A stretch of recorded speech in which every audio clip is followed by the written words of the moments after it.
Catus Maximus here. This is not so much a review of the Pittsburgh. This happens to be the master ball joint adapter set. And it's just more about Harbor Freight depreciating products. Basically, I think like 4 years ago, they stopped actually ordering these. And then for the last, I don't know, few years, basically the last ads I could find were from 2021. Some posts from 2022 and even 2023, and then it's just all disappeared. No longer on Harbor Freight's website. They've replaced these with the Maddox set. And the big issue is this would often go on sale for $50, and you could get the Pittsburgh ball joint C-clamp base set, which has, special stepped washers to hold these cups. These cups, ball joints are what's on the front wheels of. This set happens to actually be for American pickup trucks, Ford, Chevy, Dodge, etc. Anyway, ball joints are what allow the suspension to work, and for the steering wheel, the wheels that turn, to swivel back and forth. Those where oftentimes you'll hear cars go down the street and there'll be like a really bad squeaking. It's usually ball joints. So you have between cars and trucks and all these manufacturers, they're all different diameters, and there's a variety of shapes of those control arms. This whole set is for when you're trying to do it on the vehicle. I've always found it to be a lot easier the few times that I've done it, I just pull off the control arm and then use a press.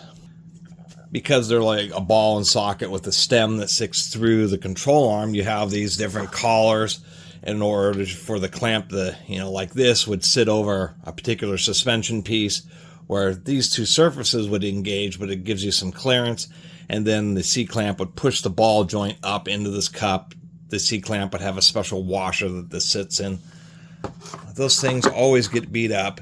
And Harbor Freight's now pushing their Maddox brand. And the Maddox base set with their expansion adapter kit is now like $165 or something.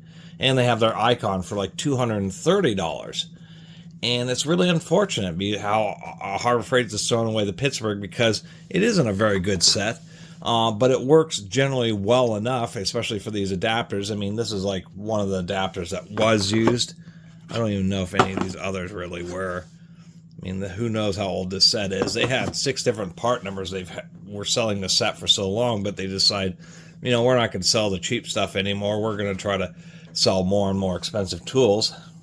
And I think it is alienating Harbor Freight customers. People don't want to go in and if it doesn't happen to be on sale, or they don't happen to be a part of their, their loyalty program, that you have to spend more than $150 for something that you may use once or twice or 3 times for the entire time you own it. That was kind of the point of the Pittsburgh tools, is they were cheap enough to where you could buy them, and they'd generally be better to use than the ones you could rent from an auto parts store that would be all beat up. And Harbor Freight's now discontinued these for a whole setup that basically costs twice as much as what the Pittsburgh does, and is a little bit better quality, but not much. The Icon one's certainly nice, but if you're just trying to save some money and replace your own ball joints, which tend to be pretty cheap, there's some vehicles where the ball joints are pressed into a separate sheet metal plate that's fastened in. And they're like super easy to replace. You just have to, use one of those fork things that works like this just to pop it out of the control arm. I don't have one as an example. And ball joint presses and how they work are kind of, you need to take a look at some suspension.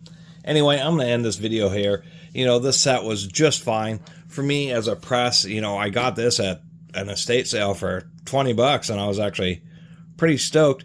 Mainly because these things are handy for press work, general use press work, particularly for pressing bearings in and out, just because it's like having a bunch of big sockets, but instead just happen to be really deep, or offer certain situations like these, which is actually handy for me, because there's many occasions, like actually trying to service an impact wrench, an actual impact hammer.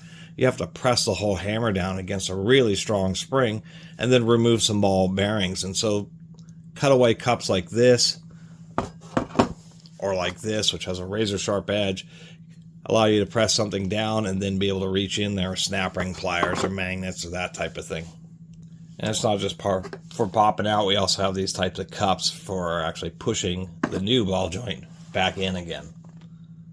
I will give Harbor Freight some credit. The way they laser etch these, the heavy end of these adapters, the ones that have a closed back, the weight's towards the bottom of the case, so it's less likely to tip over. It's actually a small detail.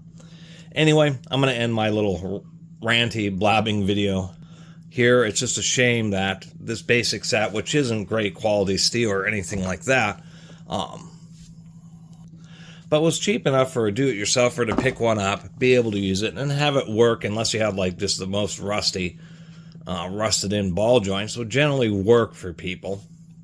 Always found that the C-clamps that those ball joints presses came with are usually aluminum to make them cheaper, and that was the biggest issue, is the threads just get totally torn up. I mean, I've used these adapters, but the C-clamps that I've used are like big industrial, Forbes Proto clamps, and that's kind of what the new Icon looks like. And oftentimes, as I said, it's so much fuss to try to remove them on the vehicle. For me, if you have access to a press, it's a lot easier. It really is easier and faster just to pull out the few bolts and just remove the whole control arm, and you can pop it in and out just like it's a bearing or anything else in a press pretty easily. Although there are some funky shaped control arms. I just wish Harbor Freight would quit getting rid of all the Pittsburgh stuff, because what they're doing is they're getting rid of a lot of the cheap stuff that a lot of people went in there for, because it was priced well enough to where you, especially on sale for Pittsburgh, where you could you just go and buy the set and have it on hand. Maybe a friend wanted to borrow it or something like that. And now it's like, they're expensive enough to where you kind of have to deal with the hassle of either spending more money than you really want to, or going to an auto parts store and getting one of the rentals that's just been torn to bits. And basically what's happening is Harbor Freight is a private company, but they certainly have investors. They just don't have stock listed, although they'll probably try that soon. They're abandoning the customers who would buy a lot of cheaper stuff that built them up the way they are. And even though a more expensive item might have a better margin, you're losing overall sales.